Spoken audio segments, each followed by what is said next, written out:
To wrap up everything, this is a targeted harassment. This is a targeted political maneuver. And this is not really about fake news probe because they already did this in 2017, 7 years ago. They should have, implemented better rules and regulations now, but they did not. So now they are sparkling this conversation again because they are trying to hide or conceal something that's better or more important than what we are currently facing. Lang po.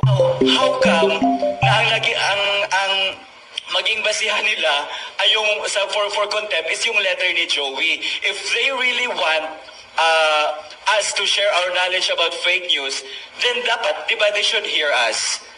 There should be no threat of us being cited in contempt. We are private individuals. We are not politicians. We are working on a daily basis.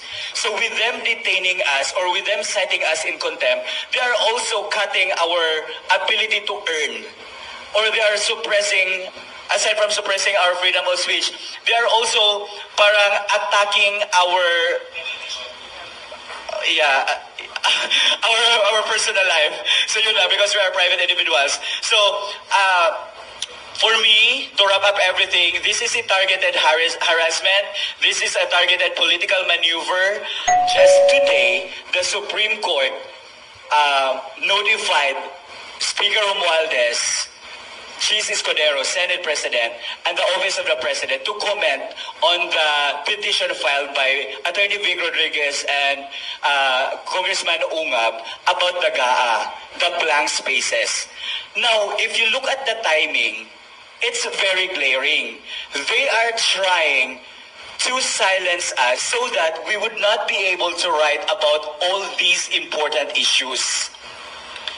So this is not just about what we did right now, the filing of petition in the Supreme Court is not evasion or we're not evading accountability. We are fighting them because we don't want to be ruled by felons. You know what I mean?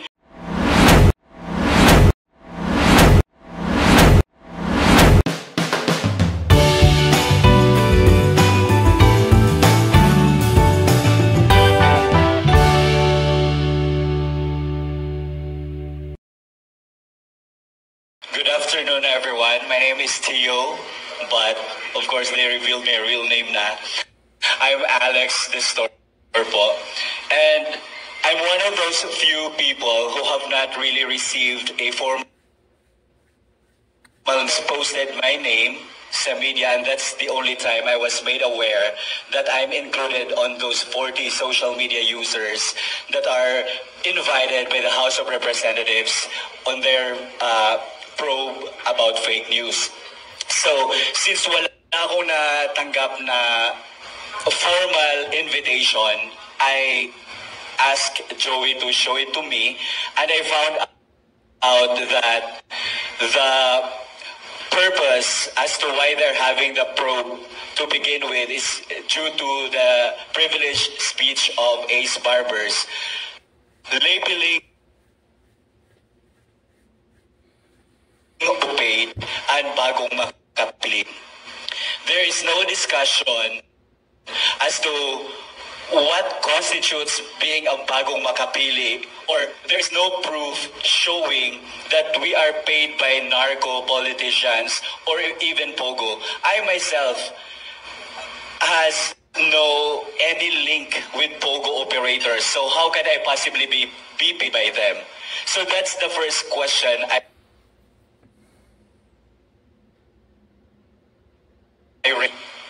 Biglang nagbago. Ang privileged speech ni Ace, eventually, they changed the subject matter to fake news, which I myself is irrelevant. Why? Because in the first place, I am not writing news. I am writing my political opinions, which is within the constitutionally protected speech natin. So yun, tinatanong ko din, dapat they should clarify what constitutes fake news and how does it differ to political opinions. Because if they regulate fake news by targeting us who are only writing our political opinions, they are indirectly suppressing our freedom of speech. Tama? Kasi they are converting our opinions as news. So that's the harm that I have seen sa probe ni Dan Fernandez about this subject matter. Secondly, Maria Ressa, a Nobel Peace Prize awardee in 2021, she was caught lying in the international media saying that ABS-CBN has 11 million employees. Why is she not invited? Her inputs, her knowledge about fake news sana ay the best tool for the HOR to craft better policies or to regulate well the use of social media platforms or experience.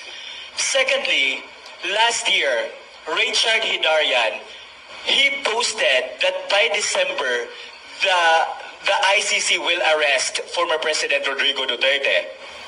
It did not happen. Does that constitute fake news?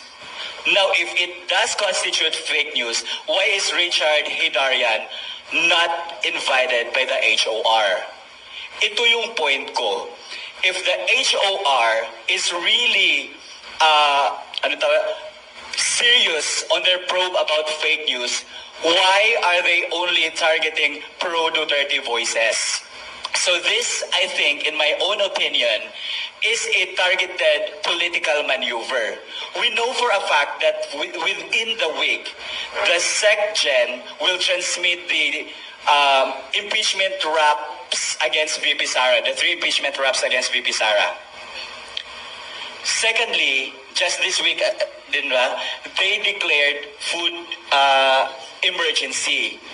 And just today, the Supreme Court notified Speaker Romualdez, Chis Escudero, Senate President, and the Office of the President to comment on the petition filed by Attorney Vic Rodriguez and Congressman Ungab about the GAA, the blank spaces. Now, if you look at the timing, it's very glaring. They are trying to silence us so that we would not be able to write about all these important issues. So this is not just about what we did right now, the filing of petition in the Supreme Court is not evasion or we're not evading accountability. We are fighting them because we don't want to be ruled by felons. You know what I mean? Because kanina lang, ang ano ni Joey, ang letter pa lang niya, contemptible na. So is that their goal? To contempt us? On their invitation, ang sinabi nila, we will invite you because we need to hear your knowledge about the subject matter. Now, how come na ang maging basihan nila ay yung for contempt is yung letter ni Joey? If they really want us to share our knowledge about fake news, then dapat, di ba, they should hear us. There should be no threat of us being cited in contempt. We are private individuals. We are not politicians. We are working on a daily basis. So with them detaining us or with them citing us in contempt, they are also cutting our ability to earn. Or they are suppressing, aside from suppressing our freedom of speech, they are also parang attacking our personal life. So yun na, because we are private individuals. So, for me, to wrap up everything, this is a targeted harassment. This is a targeted political maneuver. And this is not really about fake news probe because they already did this in 2017, 7 years ago. They should have, implemented better rules and regulations now, but they did not. So now they are sparkling this conversation again because they are trying to hide or conceal something that's better or more important than what we are currently facing. Lang po, magandang hapon po sa inyo lahat.